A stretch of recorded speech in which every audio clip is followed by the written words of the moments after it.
Without the Western media, Israel's genocide would have been impossible. Now, today I'm going to offer up a case study. It's from The Economist, a mainstream establishment so-called centre-right publication. And they've published a leader, that is an article which expresses the official position of the magazine, which on social media was trailed as follows. Israel seems to have drawn the conclusion that cruel tactics work. In Gaza, it is preparing what may become a huge ground operation. Shameful plans for ethnic cleansing are gaining currency. Now, my initial response here is, to be truthful, angry contempt. It's taken The Economist 18 months of utter horror and depravity, and the best they can come up with is Israel seems to have drawn the conclusion that cruel tactics work, itself a gruesome, euphemistic description of flagrant, objective war crimes, with seems acting to turn what is straightforward, undeniable fact into a contestable matter of opinion. The article itself is morally wretched and it is racist. The headline is, Israel's expansionism is a danger to others and itself, followed by the subheading, it risks turning hubris into disaster. This is a genre of article which goes along the lines of, as you'll see, look, we speak here as a friend of Israel and we're worried that you're hurting yourself. We're only trying to protect you from yourself with some good friendly advice. This is a state, let's just be clear, whose leaders have arrest warrants against them for war crimes and crimes against humanity issued by the International Criminal Court, with a genocide case lodged against them at the International Court of Justice, and with a consensus stretching from preeminent human rights organizations such as Amnesty International to genocide scholars like Israeli-American professor Omar Bartov that Israel is committing genocide. None of that mentioned here, of course, because those facts would hardly reflect well on a publication posing as a critical friend. The article begins, it is hard to believe today that 18 months ago Israel was in grave peril. So it opens here with just abject nonsense. There's no question that grave war crimes were committed on 7th October. I've always been clear about that. The idea there was any existential threat to the state of Israel is risible. And it is a fiction conjured up to justify the genocidal onslaught which Israel has gone on to commit. Indeed, to back up this fiction, The Economist writes, surrounded by enemies, bickering with its main ally in Washington. I beg your pardon? Ah yes, who can forget the massive ruckus between the US government and Israel as Joe Biden handed £26 billion worth of military aid to Israel to facilitate its genocide, whilst the US offered endless diplomatic support, used the bully pulpit of the presidency to spread false claims to justify the genocidal onslaught, like false claims about beheaded babies on 7th October, deflecting from actual atrocities over and over again committed by Israel. We could go on. Does The Economist think that occasional hand-wringing by the Biden administration indulged purely for domestic consumption posed some sort of existential threat to Israel? Obviously, they don't think that. They're spreading knowingly what is deceit. They know that's not true. But today, The Economist says that Israel is rampant, that this time Israel is fighting on its own terms and with full American backing, and that rather than making Israel safe, Israel risks turning hubris into disaster. Here is an obvious example of Western media racism, which is so normalised, those guilty of it probably couldn't even begin to understand the charge. The argument here is that there hasn't been a disaster, that there's only a risk of a disaster. Gaza has been wiped from the face of the earth. Its civilian infrastructure, homes, hospitals, schools, libraries, universities, mosques, churches, agriculture, food production, literally everything, destroyed. Countless tens of thousands of mostly children, women and elderly people have been murdered, killed, violently so. Gaza has been deliberately starved. Its people have been repeatedly violently displaced. I could go on forever. And that's without talking about the murderous pogroms of the West Bank, the murderous ruin in Lebanon and beyond. Does this not qualify as a disaster for The Economist, which has already unfolded and is unfolding? Why not? Because by disaster, The Economist isn't talking about Palestinian or Arab life, because their lives don't matter. A disaster only qualifies as such if the victims are perceived to be us, the West, which Israel is counted as belonging to. Indeed, the article says the improvement in Israel's security has been remarkable and welcome. No mention here what this so-called improvement in Israel's security has meant in terms of the mass slaughter of so many people. If the same number of Israelis had been slaughtered, The Economist would quite rightly be judging that as one of the worst obscenities of our age. It wouldn't dream of saying whatever was supposed to be portrayed as a net benefit. That anyone talking about a net benefit in those circumstances, The Economist would rightly be describing as a monster. But here that human cost isn't even deemed relevant to that sentence. That lauding goes on. Military action in Lebanon has decapitated Hezbollah. Nothing about the mass butchery of Lebanese civilians. Well, that's not entirely true in terms of the total erasure I should say, about the civilian cost. Let's be fair, because The Economist goes on to say, however, the Israeli government has drawn two worrying conclusions from the success. One is that cruel tactics work.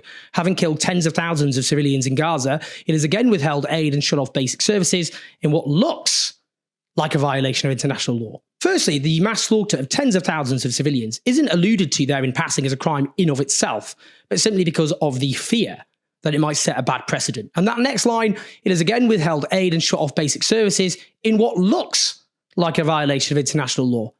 Just straightforward gaslighting here. Israel has imposed a total blockade on anything entering Gaza since the beginning of March, which The Economist knows full well because Israel announced it. And the consequence of that, by the way, is all the bakeries have now closed. Why not mention the fact that Israel has imposed openly a total blockade in Gaza? They've said it. And that's the reality on the ground. That doesn't look like a violation of international law. It is a violation of international law, a grave violation of international law, which you could then mention the fact the International Criminal Court has already issued arrest warrants about deliberate starvation. That's a straightforward fact. Why not mention that? Why the omission? And deceit by omission is still deceit. There's no legal interpretation of international law that says otherwise, by the way. Now, The Economist says shameful plans for ethnic cleansing are gaining currency, which it links to Trump's open plan to remove all Palestinians from Gaza. What is The Economist talking about, gaining currency? It's literally Israel's official plan. I mean, Netanyahu has publicly declared, this is the plan.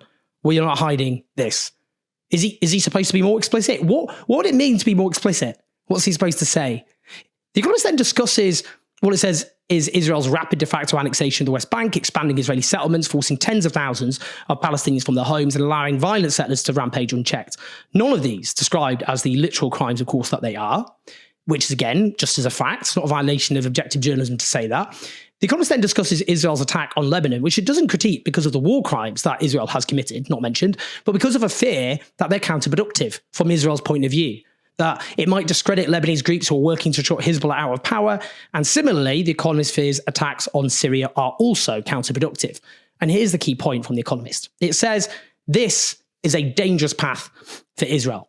Its fear is what all this means for Israel, not the barbarism being unleashed against Palestinians and Arabs as crimes in their own right. The Economist goes on to suggest, well, Trump isn't a dependable ally. Arab leaders may reflect their people's hostility in time, and therefore Israel's regional alliances may be threatened. Again, this is just racism here. It's just plainly making it clear from the Economist perspective whose lives matter and whose lives do not. Because the objection isn't to crimes committed against people who aren't Israelis, us. It's about the potential danger to us by this, us being the Israelis who are counted as us. Now, The Economist warns that after the horrors of October 7th, most Israelis oppose the creation of a Palestinian state. Note how the atrocities of 7th of October are horrors, but the far deadlier atrocities committed by Israel every day since then do not qualify as such. No, they're merely strategic missteps as far as The Economist is concerned. Honestly, wait for this bit. Just you wait for this bit. Formal annexation of Palestinian land would lead either to ethnic cleansing or the creation of non-citizens without full rights, or to further cooping up Palestinians in tiny, non-viable statelets. If those policies are enacted, it will be an affront to the values on which Israel was founded. If you feel like you are losing your mind as I read this out, then you are in good company. Here is a prime example of how the Western media will turn reality on its head if it protects Israel. It suggests here that the formal annexation of Palestinian land, ethnic cleansing of Palestinians, the creation of non-citizens without full rights would be an affront to the values on which Israel was founded. What values are those then? Here's a question I'd like to ask The Economist. Have they read a book? Or just skim read Wikipedia. The foundation of Israel involved the so-called Nakba, in which 750,000 Palestinians were driven from the land and around 15,000 Palestinians butchered in the process. The vast majority of people living in Gaza are the family members of those driven from their homes in what is now Israel. As Palestinian land was not only annexed, but 400 Palestinian towns and villages were emptied of their populations and most of them destroyed. Goodness me. Goodness me. How is it possible to write that and not feel ashamed as a journalist, ashamed that you can just write something which is so flagrantly at odds with reality? I mean, it's Orwellian.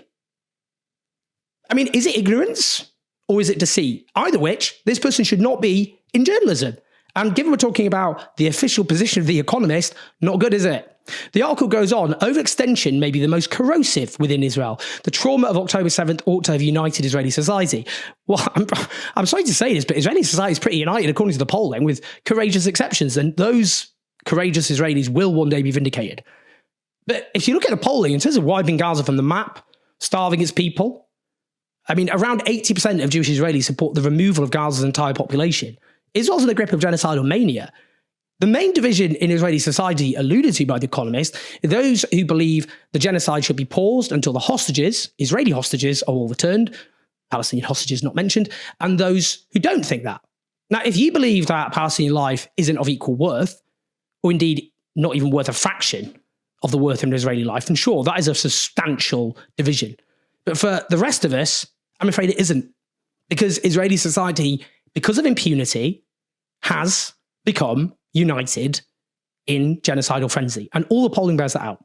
Now, The Economist goes on, yada, yada, yada. Israel looks strong, but its army is tired and its politics is split. But it finally gets to the real horror here. Just you wait for it. This is blood-curdling stuff. Wait for it. Meanwhile, the most dynamic part of the Israeli economy, its tech sector, is highly mobile. Before October 7th, tech workers dismayed at political divisions and erosion of the rule of law threatened to move abroad. They may one day make good on those threats. Now, look, I know many of you are concerned about trivialities like the mass slaughter of children and babies, about the massacre of paramedics, their bodies thrown in mass graves, deliberate starvation, industrialized torture and rape. But have you spared a moment to worry about Israel's tech pros looking for work elsewhere? Good to know The Economist has its priorities straight. These are the real menaces that have emerged from the last year and a half. The Economist ends as follows. For many years, Israel depended on its American ally to tell it when to stop fighting. With Mr. Trump in the White House, those days are over. Israel now needs the wisdom to practice self-restraint. Ah, yes, who can forget Joe Biden getting Israel to stop fighting rather than, say, facilitating Israel wiping Gaza from the face of the earth in some of the worst destruction ever unleashed against the civilian population.